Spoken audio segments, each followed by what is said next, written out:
hear a student called Joanna telling her friend about an arts festival, which is being held in the city where they are studying. First, you have some time to look at questions 1 and 2. You will see that there is also an example which has been done for you.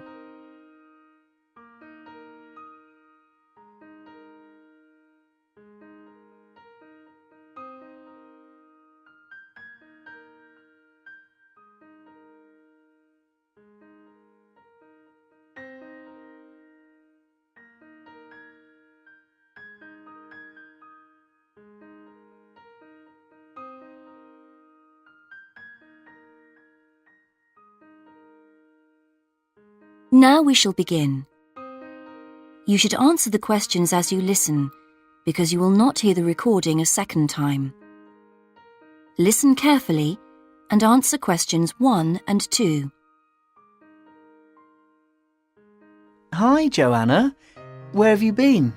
Hi, Dave.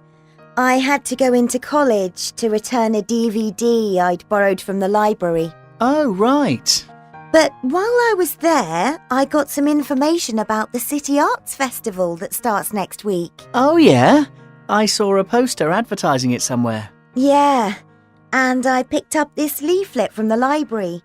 It gives you the website address. So as I was there, I logged on to get more information. Actually, although they've got the full programme of events fixed now, you can't book online, which seems strange. There's a number to phone, though. And are there student discounts?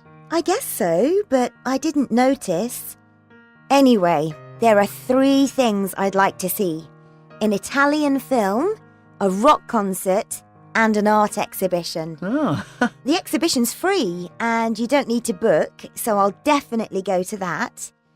But I'm going to get tickets for the film in case they sell out. Good idea.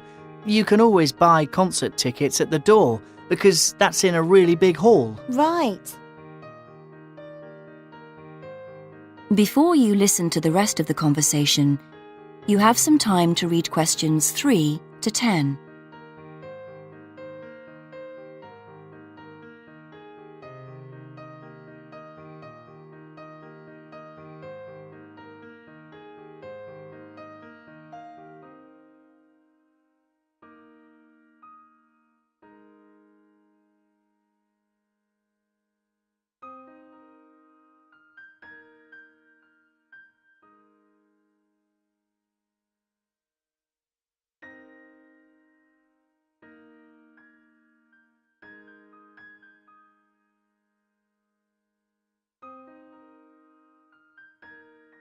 Now listen and answer questions 3 to 10. So, when does the festival actually start? Well, it's usually held the first week of October, but it's earlier this year for some reason. The opening night is September the 20th, and events go on till the end of the month. And have you got that phone number? Yeah, it's here. Look, it's 0967 990 776. OK, I'll write it down. 0967 990 776. Thanks. I thought the local council made a profit from the festival, but it says here that there's a commercial sponsor. It's a local bank. I didn't know that. Neither did I. What other events have they got on? As well as the art exhibitions and stuff that's open every day, there are special events each day. Like on Monday, there's a musical in the City Hall. That's only £3.65 for students. I think I'll give that a miss. I've got football training on Mondays, but I'm free on Wednesday. There's a jazz band on then, and that's only £2.50 for students. Sounds good. Is that in the City Hall too? We could go. Well, I'm busy actually, but it's at the sports centre if you're interested. Oh, right. Thursday's the cheapest event, only £1.25 for students, And it's on in the library. Can you guess what it is? Probably the college choir. Actually, no. They've not been asked, apparently. Oh. No, it's a poetry evening. Isn't there any modern dance on anywhere? On Friday. That's at the college. It's quite expensive, though. £15 for adults and £12.75 for students. Oh, yes, that is a lot. If I'm going to spend that much, I'd prefer to go out on Saturday. Yeah, me too. But on Saturday night, there isn't live music or a party or anything. Just the fireworks in the city park. And that's only £1.50. Yeah, that'd be good.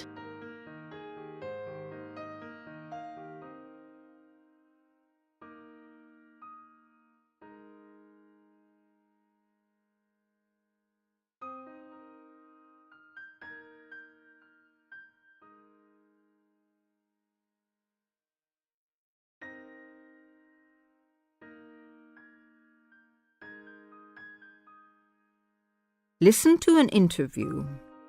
Mr. Brooks, Mark, Jean and Robert are being interviewed on the subject of friendship. First, you have some time to look at the questions.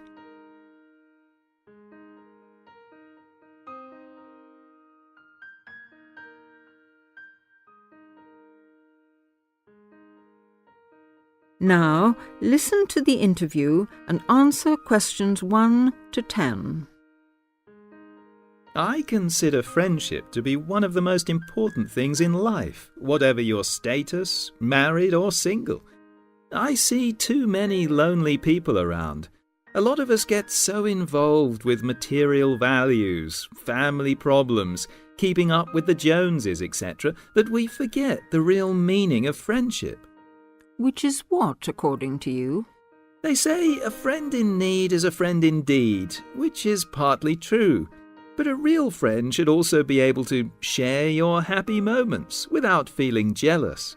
A good friendship is one where you can accept and forgive him, understand mood, and don't feel hurt if a friend doesn't feel like seeing you. Of course, honesty is an essential part of any relationship. We should learn to accept our friends for what they are. As a married man, do you find your friendship is only with other men? Of course not. Both my wife and I have men and women friends, thank goodness. Although family life is fulfilling, it isn't enough. Both my wife and I get tremendous satisfaction from our friends, married or single, male and female. And we both have our separate friends too. We'd get bored with each other if we had the same friends. You must have a full life. We certainly do. And as I say, our friendship gives us a lot of pleasure. After all, friends should not be people with whom you kill time. Real friendship, in my opinion, is a spiritually developing experience. I've never had a lot of friends. I've never regarded them as particularly important. Perhaps that's because I come from a big family, 2 brothers and 3 sisters, and lots of cousins. And that's what's really important in my family. If you really need help, you get it from your family, don't you? Well, at least that's what I've always found. What about you, Jean? To me, friendship, having friends, people I know I can really count on. To me, that's the most important thing in life. It's more important even than love. If you love someone, you can always fall out of love again, and that can lead to a lot of hurt feelings, bitterness and so on. But a good friend is a friend for life. And what exactly do you mean by a friend? Well, I've already said, someone you know you can count on. I suppose what I really mean is, let's see, how am I going to put this? It's someone who will help you if you need help, who will listen to you when you talk about your problems, someone you can trust. What do you mean by a friend, Robert? Who likes the same things that you do. Who you can argue with and not lose your temper, even if you don't always agree about things. I mean, Someone who you don't have to talk to all the time, but can be silent with, perhaps. That's important, too. You can just sit together and not say very much sometimes. Just relax. I don't like people who talk all the time. Are you very good at keeping in touch with your friends if you don't see them regularly? No, not always. I've lived in lots of places, and, to be honest, once I move away, I often do drift out of touch with my friends. And I'm not a very good letter writer either. Never have been. But I know that if I saw those friends again, if I ever moved back to the same place, or for some other reasons we got back into close contact again, I'm sure the friendship would be just as strong as it was before. Several of my friends have moved away, got married, things like that. One of my friends has had a baby recently, and I'll admit, I don't see or hear from her as much as I used to. She lives in another neighbourhood, and when I phone her, she always seems busy. But that's an exception. I write a lot of letters to my friends, and get a lot of letters from them. I have a friend I went to school with, and 10 years ago she emigrated to Canada. But she still writes to me every month, and I write to her just as often.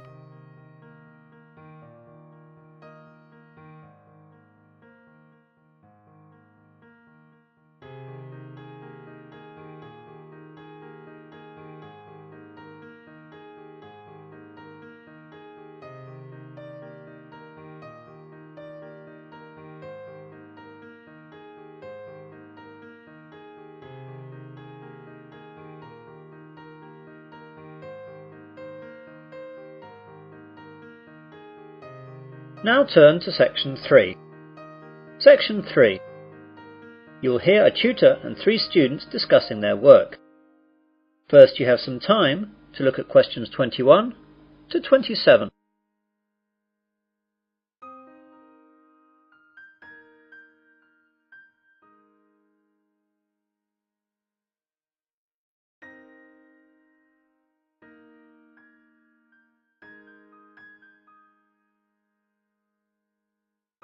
Now listen carefully and answer questions 21 to 27.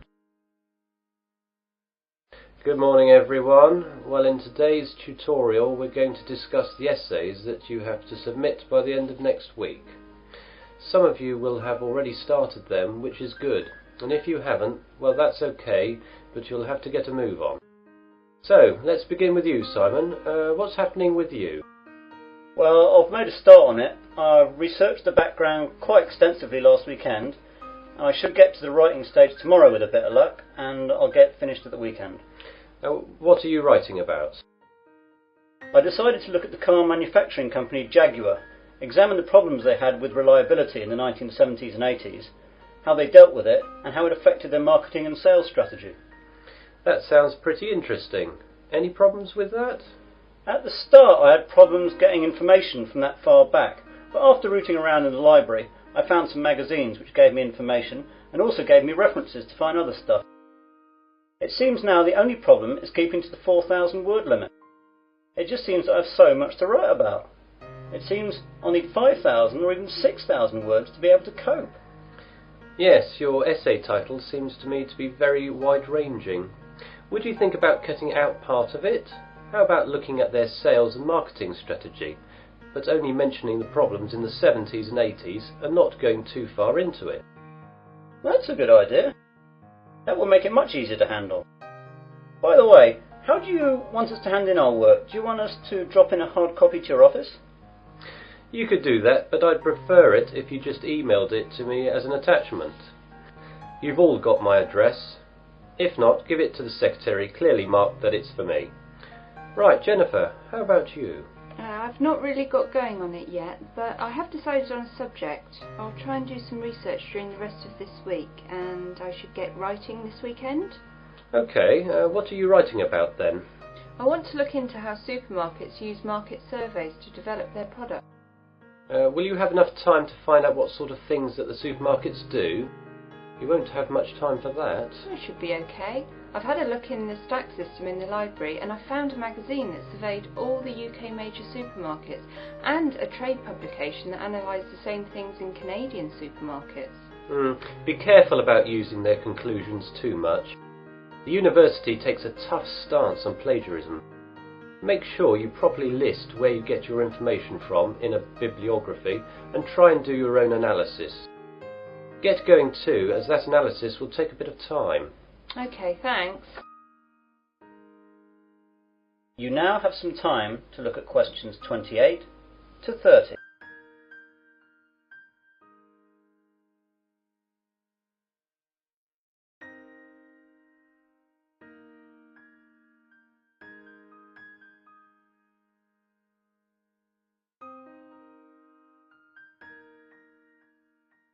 Now listen to the rest of the discussion and answer questions 28 to 30. And Melanie, how is your work going? I'm a bit behind, I'm afraid. I was sick all last week and the weekend with flu. I've got a subject, I think, but I've not done any work on it yet. Is there any chance I can get an extension to the submittal date? The policy of the department is not to give any extensions unless there are extenuating circumstances. Do you have a doctor's certificate or anything? I went to the doctor's, but I didn't get a note as I didn't realise I would need it. The doctor will have a record of me, though, as I got a prescription. I'll go back and get one. Yes, do. If you get one, then there shouldn't be a problem getting an extension. Without it, though, you'll be in trouble.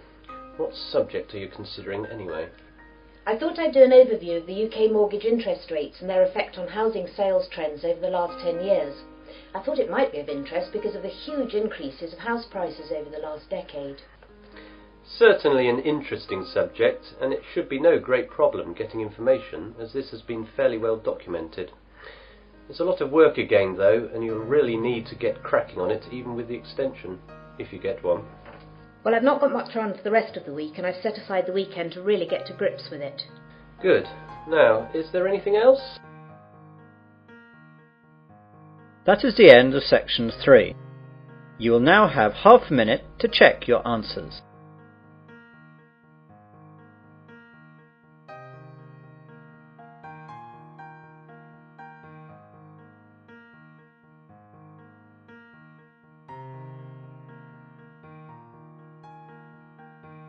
Now turn to section 4.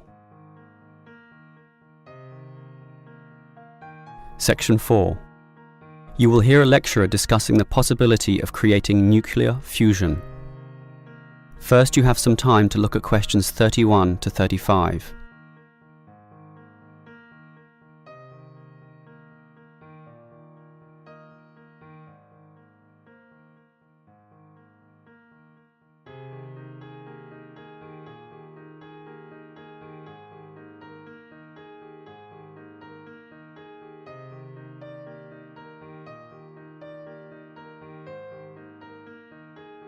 Now listen carefully and answer questions 31 to 35.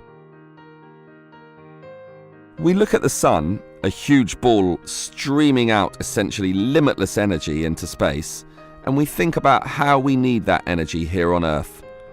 Our oil reserves are running out, coal burning causes much pollution, and nuclear energy has many dangers. But where does the sun itself get its energy? The answer is that the sun makes it using fusion, or, more specifically, in a hydrogen fusion process.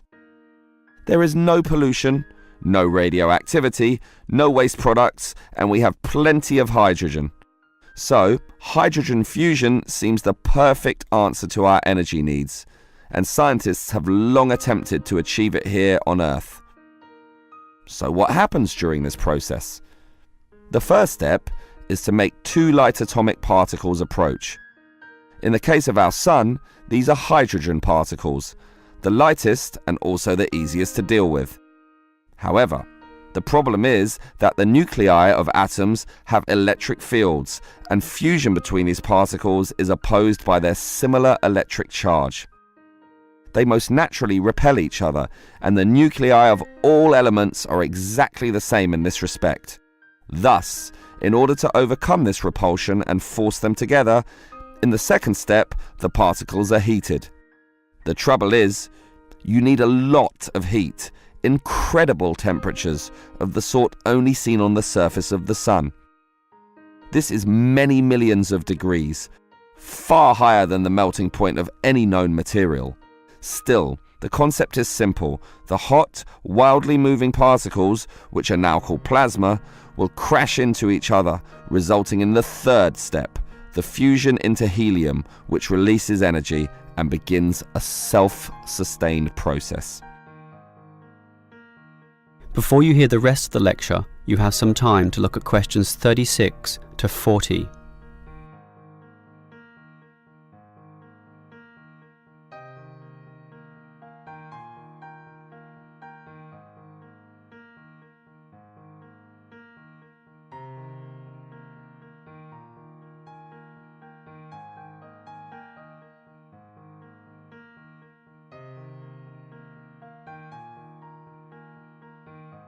Now listen and answer questions 36 to 40. So, we know how fusion works. Thus, the big question is, can we create it here on Earth? We actually have the technology to superheat hydrogen into plasma, but no container on Earth can deal with those temperatures. Thus, we need to confine this superheated material so that it doesn't touch anything. For that, we need a special reactor, and most research has focused on an apparatus known as a tokamak system. That's Tokamak, an acronym from some Russian words meaning toroidal chamber with magnetic field. It's an apt name, since a very powerful magnetic field is used to confine and suspend the super hot plasma in the air so that it doesn't touch anything. This is possible only because this plasma has an electric charge, which interacts with the magnetic field. Of course, the walls of the fusion vessel will still get hot, very hot, and to avoid being melted, they must be cooled with a cryogenic system to intensely low temperatures. But now we are faced with the second problem. If we are to draw power from this system, the reaction must be continuous and controllable. However, when fusion begins, the plasma becomes unstable, and at these temperatures, that is a very serious situation. If we lose control, a disaster could result. Despite the obstacles, in 2010, a European device managed some success, but needed far more power to generate the fusion reaction than that produced from the fusion itself. Obviously then, it was not useful as a power source. More to the point, this system could only sustain a fusion reaction for a fraction of a second, yet, to self-sustain, the fusion needs to run for at least 10 seconds. And the future looks bleak. Unfortunately, most scientists predict that many decades will have to pass before fusion power can become a practical reality. That is the end of section 4. You now have half a minute to check your answers.